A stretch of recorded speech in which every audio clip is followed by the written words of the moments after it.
The place, London. The time, 1843. The season, that of jollity, of festivity and charity. Holly and berries and goodwill to all men, with perhaps one exception.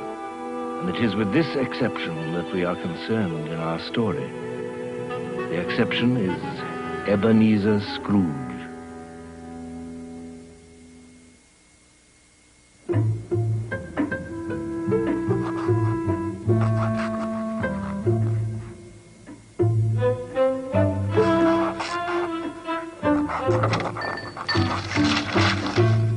A Merry Christmas, Uncle. God save you.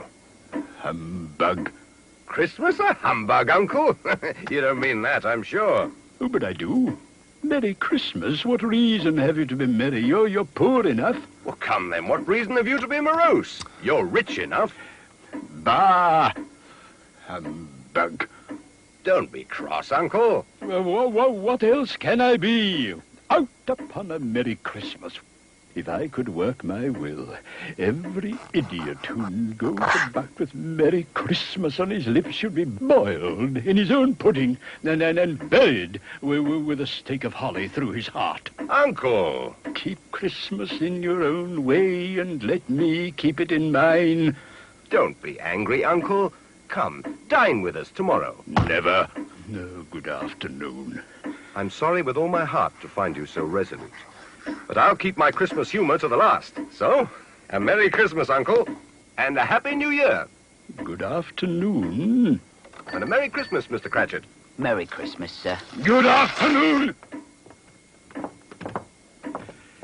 Scrooge and Marley's, I believe. Have I the pleasure of addressing Mr. Scrooge or Mr. Marley? Mr. Marley died 7 years ago this very night. At this festive season of the year, Mr. Scrooge, a few of us are endeavouring to raise a fund to buy the poor some meat and drink and means of warmth. But are there no prisons? Plenty of prisons. And the treadmill and the poor law, the union workhouses, they in full vigour then? Both very busy, sir. Oh, I was afraid from what you said at first that something had occurred to stop them in their useful course. I don't make merry myself at Christmas, and I can't afford to make idle people merry. Yes, I know, you'll tell me that many can't go there, and many would rather die. Well, we'd better do that than decrease the surplus population. Good afternoon, gentlemen. Good afternoon. You'll want all day tomorrow, I suppose, If quite convenient, sir. It's not convenient, and it's not fair.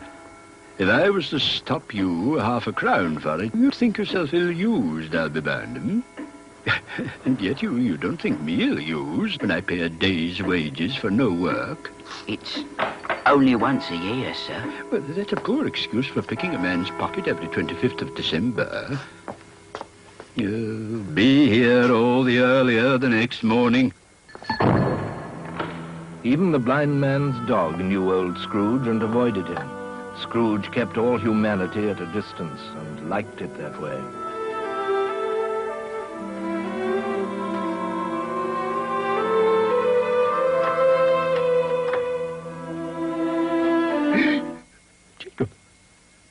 Jacob Marley.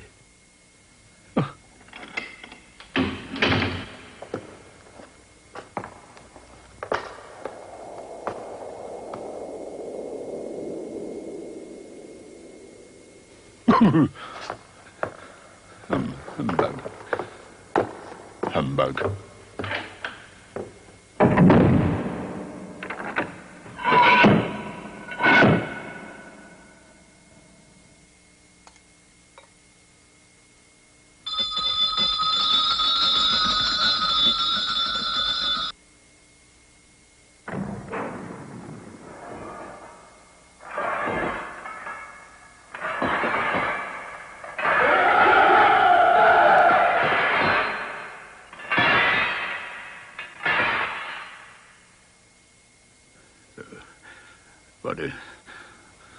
What do you want with me? Much.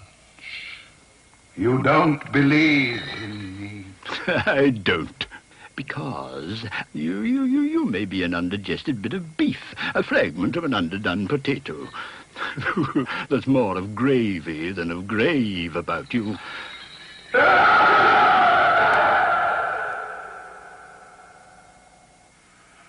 wear the chain I forged in life. I made it link by link and yard by yard. I girded it on of my own free will, and of my own free will I wore it. Now, you were always a good man of business, Jacob.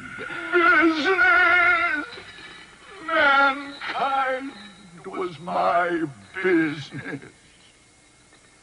Why did I walk through crowds of fellow beings with my eyes turned down, and never raise them to that blessed star which led the wise men to a poor abode? Hear me.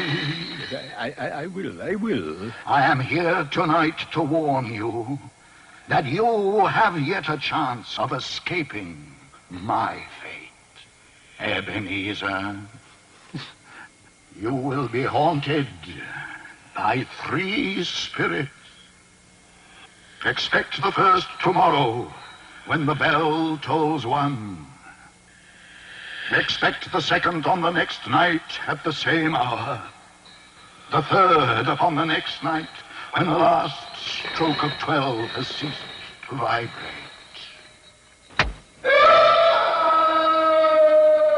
The air was filled with moaning phantoms. Their misery was plainly that they had lost the power to interfere for good in human matters.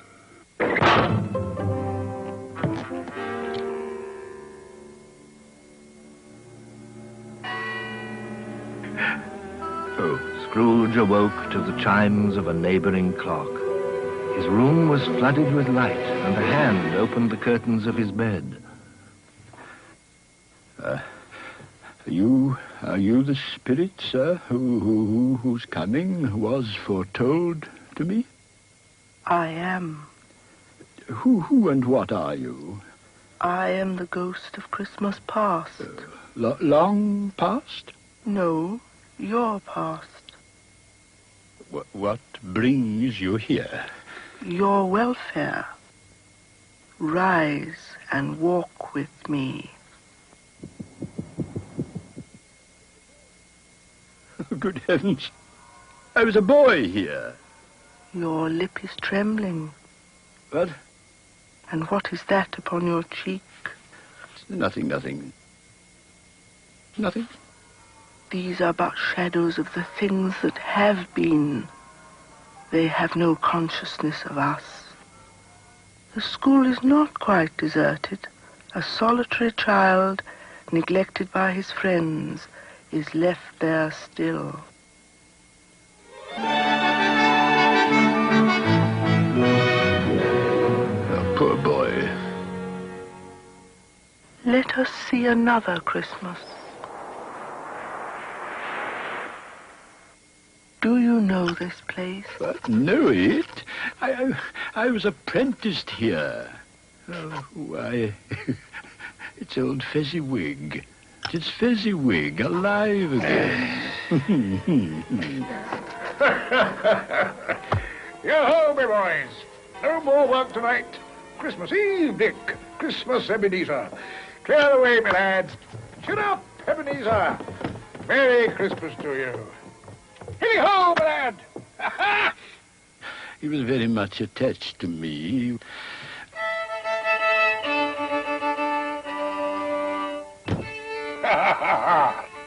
Welcome! Welcome, everybody! Merry Christmas to you all!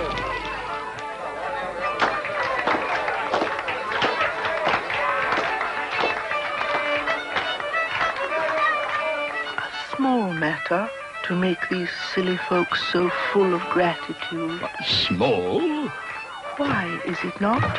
He has spent but a few pounds of your mortal money.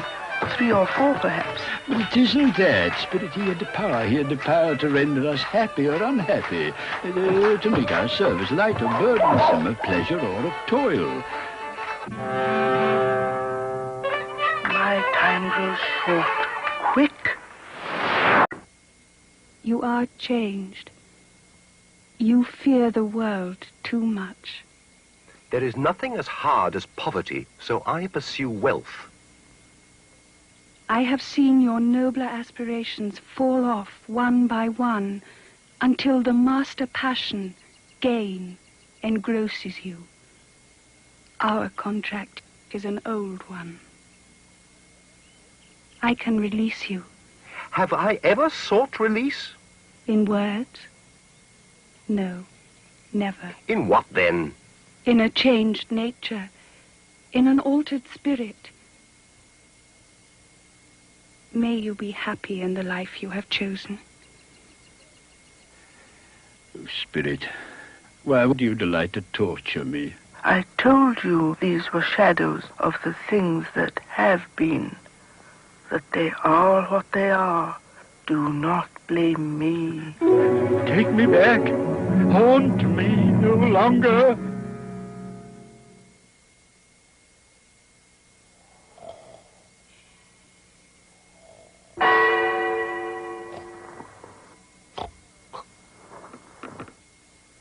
Enter, Ebenezer Scrooge. Come in and know me better, man. I am the ghost of Christmas present. You have never seen the like of me before. Spirit, conduct me where you will. If you have aught to teach me, well, let me profit by it. Touch my robe.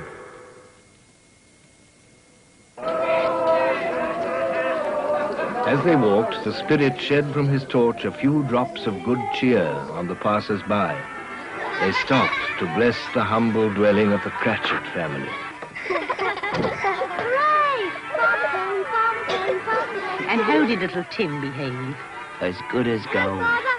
He told me coming home that he hoped the people saw him in the church because he was a cripple, and it might be pleasant to them to remember upon Christmas Day Come on, Timmy. who made lame beggars walk and blind men see.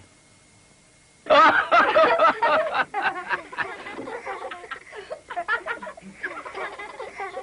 little boy lost in the snow. The little boy's lost in the snow. Arvin. A Merry Christmas to us all, my dears. God bless us. God bless us, everyone. God bless us. God blesses everyone. Spirit, tell me if Tiny Tim will live. I see a vacant seat in the poor chimney corner, and a crutch without an owner, carefully preserved. No. If these shadows remain unaltered by the future, the child will die. No. What then? If he be like to die, he had better do it. Don't. And decrease the surplus population. Oh, God. To hear the insect on the leaf pronouncing on the too much life among his hungry brothers in the dust. What place is this? A place where miners live, who labor in the bowels of the earth. But they know me. See? God rest ye merry gentlemen, let nothing you dismay. Remember Remember Christ our Savior was born on Christmas Day to save us all from Satan.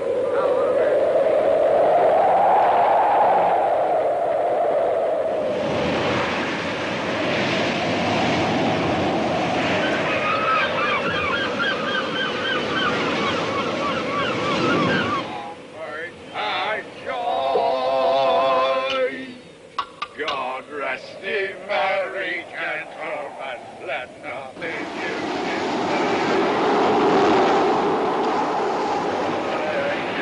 was born on Christmas night to save us all from Satan's path when we have gone astray.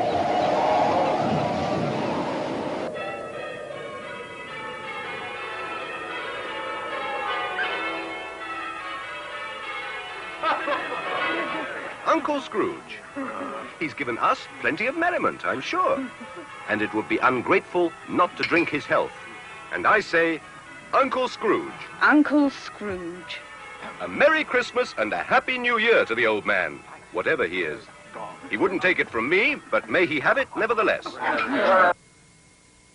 My life upon this globe is very brief.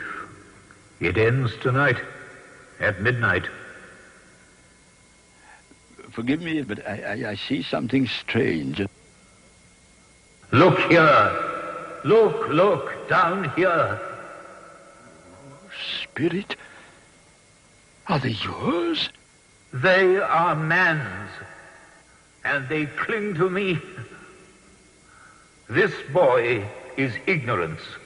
This girl is want. Beware them both, but most of all, beware this boy. Have they no refuge? No resource? Are there no prisons? Are there no workhouses? I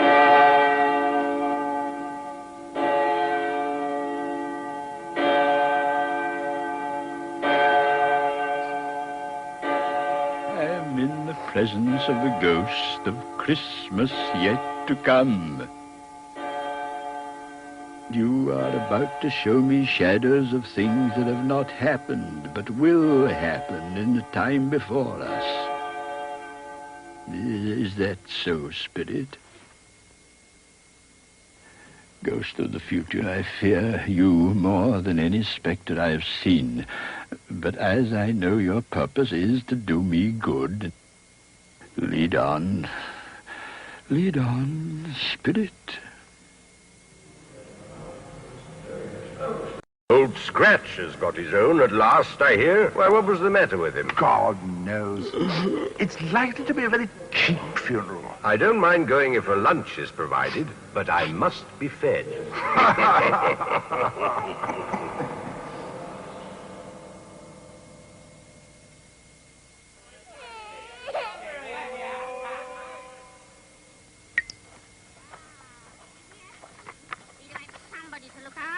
When he was struck with death. Come into the parlour. Come into the parlour. Come into the parlour. Come on. Open that bundle, old Joe. What have we got here, buddy? His blankets. Bed curtains. You don't mean to say you took 'em down, rings and all, with him lying there? Yes, I do. If he wanted to keep him after he was dead, why wasn't he natural in his lifetime? It's a judgment on him. Spirit, I see. Yet I do see. Oh, God, merciful heaven, what is this? Spirit, this is a fearful place. In leaving it, I'll not leave its lesson. Let us go. I understand you, and I would do it if I could, but I have not the power. Spirit, I have not the power. Let me see some tenderness connected with the dead. My little child. My little child.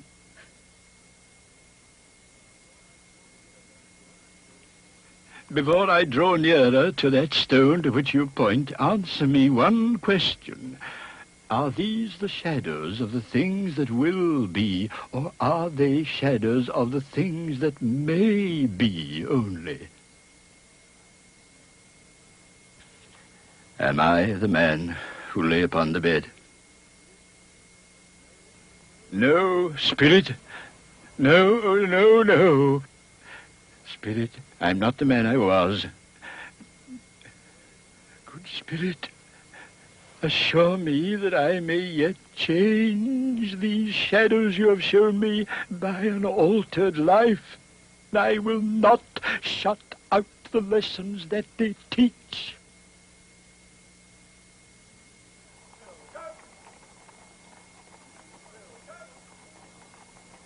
They're not torn down. Look, rings and all. Yes, I will live in the past, the present, and the future.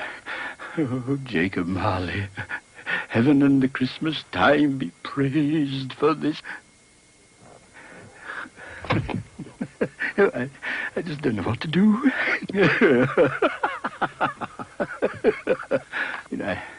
I don't know what day of the month it is. I don't know how long I've been among the spirits. I don't know anything.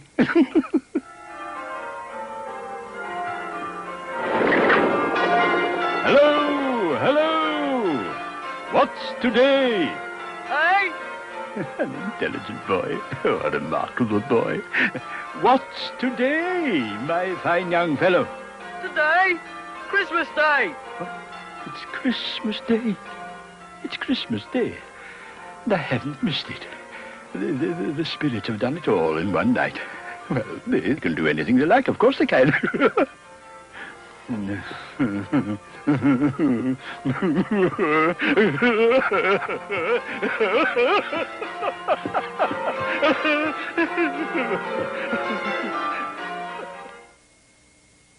I scarcely ever looked at it before, but it's a wonderful knocker. I'll send it to Bob Cratchit. And he shan't know who sends it. My dear sir, how do you do? A Merry Christmas to you, sir. Mr. Scrooge? Yes. Well, allow me to ask your pardon. Will you come and see me? I will. I will. Oh, thank you. Oh, bless you. Is your master at home? Yes, sir. He's in the dining room along with mistress. Thank you. I'll just go in myself. Fred. Well, bless my soul. Come in, Uncle. Come in, Uncle. Hello. And what do you mean by coming here at this time of day? I am very sorry, sir. It's only once a year, sir. It shall not be repeated. I was making rather merry yesterday, sir. Now, I'll tell you what, my friend. I am not going to stand for this sort of thing any longer. And therefore, I am about to raise your salary. A Merry Christmas, Bob. A Merry Christmas. I will raise your salary, Bob, and endeavor to assist your struggling family. And we'll discuss your affairs this very afternoon, Bob. Scrooge was better than his word. He did all he had promised and more. And to Tiny Tim, who did not die, he was a second father. It was said thereafter that Ebenezer Scrooge knew how to keep Christmas well, if any man alive possessed that knowledge.